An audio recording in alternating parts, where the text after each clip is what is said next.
पाईपलाईनचे 3 मित्र इथे तुमच्यासाठी आणले. या तिघही मित्रांची ओळख असणं तुमच्यासाठी फार महत्त्वाचं आहे. का? जर तुम्ही शेतात मोटर लावली आहे, पाईपलाईन केली आहे, तर हे तीनही वॉल जे आहेत हे तुमच्या पाईपलाईनला फुटण्यापासून वाचवतात.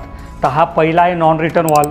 भरपूर व्हिडिओ सांगितलं की याचं काम काय आहे की पाणी तुमच्या मोटरकडे वापस जाऊ द्यायचं नाही, मोटरचं पाणी तुमच्या शेताकडे मात्र जाऊ द्यायचं. हा आहे एअर वॉल. हा डबल ॲक्टिंग एअर वॉल असला पाहिजे बरं, सिंगल ॲक्टिंग कामाचा नाही.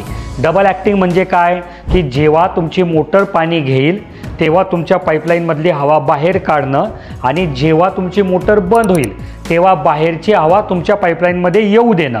तर हे डबल ॲक्टिंग. याच्यामुळे काय होतं, तुमचा पाईप फुटत नाही, तुमचा पाईप चिमटत नाही. तिकडून जातो ना असा मध्ये चिपटून जातो, तर त्याच्यापासून हा वाचवतो.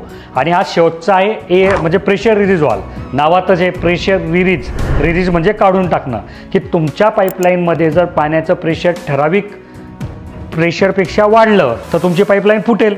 तर तसं होऊ नये म्हणून हा काय करेल की इथून पाणी बायपास करेल, म्हणजे जेणेकरून तुमची पाईपलाईनमधलं प्रेशर कमी होईल. तुमच्या लक्षात येईल की प्रेशर वाढतं आहे आणि तुम्ही उपाययोजना करून तुमची पाईपलाईन फुटण्यापासून वाचवू शकाल. तर हे तीनही वॉल तुमच्या पाईपलाईनवर असणं गरजेचं आहे. याच्याबद्दल डिटेल व्हिडिओ आम्ही आमच्या चॅनलवर टाकलेले आहेत, तुम्ही तिथून बघू शकतात.